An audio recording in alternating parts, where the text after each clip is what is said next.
What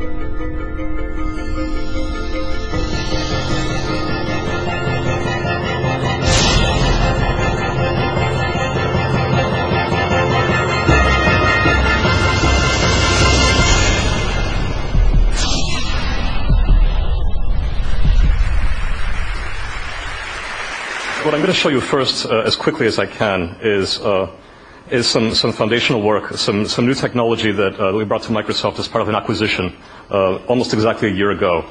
This is Seadragon, and it's an environment in which you can either locally or remotely interact with vast amounts of visual data. We're looking at many, many gigabytes of digital photos here, and kind of seamlessly and continuously zooming and panning through the thing, rearranging it any way we want. And it doesn't matter how much information we're looking at, how big these collections are, or how big the images are, and most of them are ordinary digital camera photos, but this one, for example, is a scan from the Library of Congress, and it's in the 300 megapixel range. It doesn't make any difference, because the only thing that ought to limit the performance of a system like this one is the number of pixels on your screen at any given moment. It's also a very flexible architecture. This is an entire book, so this is an example of non-image data. This is Bleak House by Dickens. Every column is a chapter, and to prove to you that it's really text and not an image, we can do something like so, to really show that this is a real representation of the text. It's not a picture. Maybe this is a kind of artificial way to read an e-book. I wouldn't recommend it. This is a more realistic case. This is an issue of The Guardian.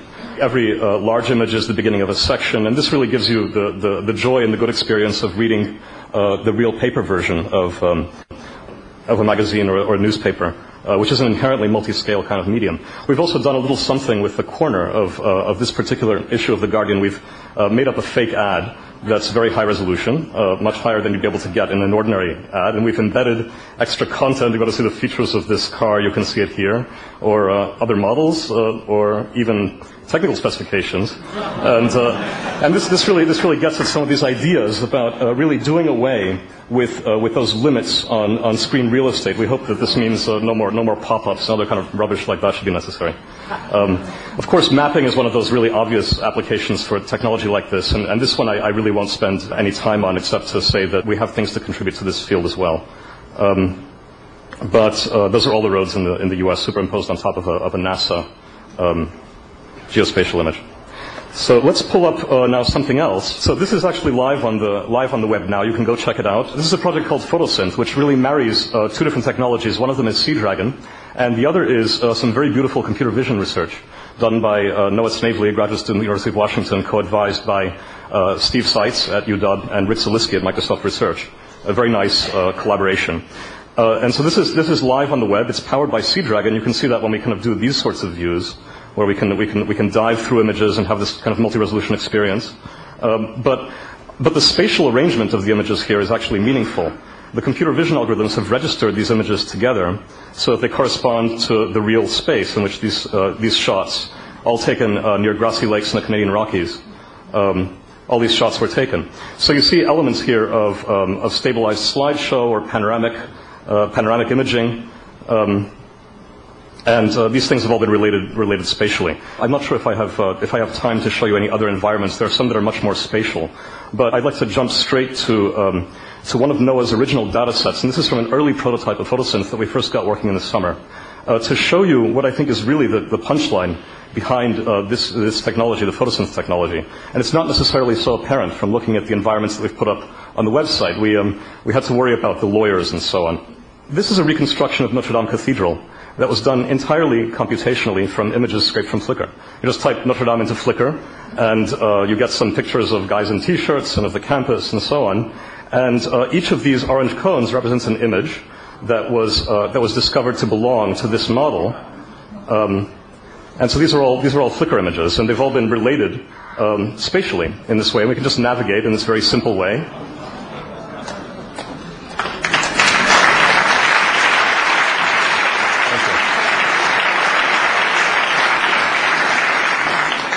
You know, I never thought that I'd end up working at Microsoft. It was very gratifying to have this kind of reception here.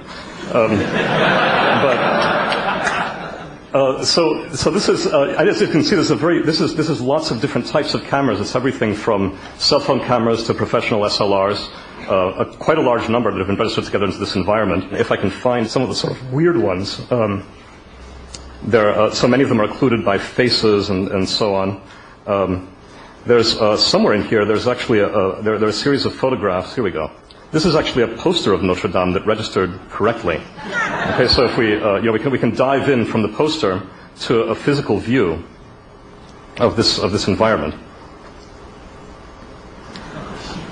So what the point here really is that we can do things with the social environment. This is now taking data from everybody, from the entire collective memory of visually of what the Earth looks like, and link all of that together. All of those photos become linked together, and they make something emergent that's greater than the sum of the parts. You have a model that emerges of the entire Earth. Think of this as the long tail to Stephen Lawler's virtual Earth work.